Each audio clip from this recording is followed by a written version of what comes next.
Belakangan makin marak kita dipertontonkan sebuah kejadian-kejadian yang cukup miris, yang mana hal tersebut dilakukan oleh anak-anak muda Indonesia. Dan situasi tersebut menyiratkan sebuah tanda bahwa ada yang salah dengan generasi muda kita. Sebelumnya, saya sempat berusaha berpikir positif dengan membentuk asumsi bahwa situasi tersebut mungkin hanyalah bagian dari kenakalan remaja, yang mana hal tersebut terjadi sejatinya memang wajar karena telah ada sejak generasi-generasi sebelumnya.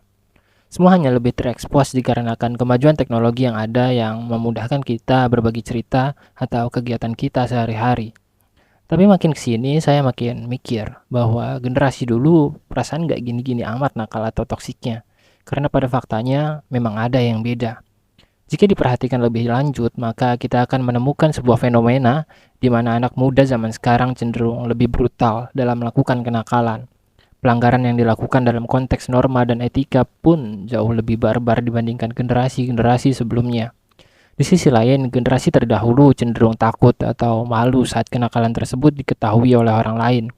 Kebanyakan kenakalan hanya diceritakan pada teman-teman tongkrongan sebagai ajang kebanggaan dan sarana bercandaan. Saat ini dengan bangganya beberapa tindak perilaku yang berorientasi pada kenakalan dipertontonkan atau ditampilkan di hadapan publik. Situasi tersebut kemudian melahirkan tanda tanya, ada apa sebenarnya dengan generasi muda kita?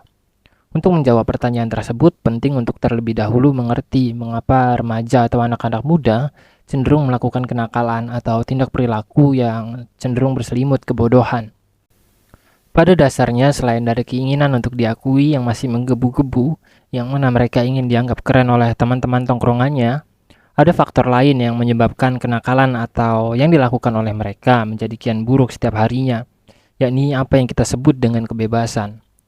Mereka yang masih berada di usia muda akan merasakan nilai dari kebebasan yang menawarkan beragam kemungkinan, yang mana melalui hal tersebut dirinya merasa bahwa ia dapat melakukan banyak hal yang dapat memberi adrenalin atau kesenangan. Kebebasan tersebut didukung oleh kemajuan zaman yang memberi manusia beragam kemudahan dalam berbagai aspek, yang dengan kata lain modernitas memperluas kemungkinan yang dapat menjadi landasan dari tindakan mereka. Situasi tersebut hanya dapat terbendung atau dibenahi dengan pendidikan yang ditanamkan oleh mereka yang lebih tua dan identik dengan kata bijaksana. Namun, ketika mereka yang tua juga tidak kalah memprihatinkan dari kenakalan yang dilakukan oleh anak muda, maka selesailah sudah. Kita akan dipertemukan dengan kondisi kehidupan sosial yang cukup berantakan dan dipenuhi dengan kebodohan, seperti apa yang kita setiap hari saksikan dalam dunia-dunia yang menyaksikan hal-hal viral.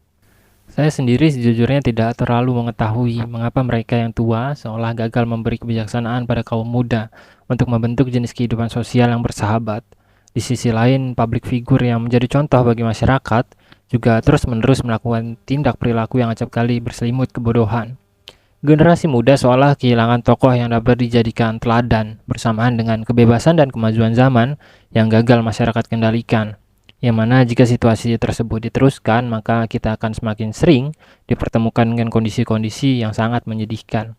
Sekian konsultasi yang hening, jangan lupa bantu channel ini dengan menekan tombol subscribe dan share ke teman kalian. Sampai jumpa.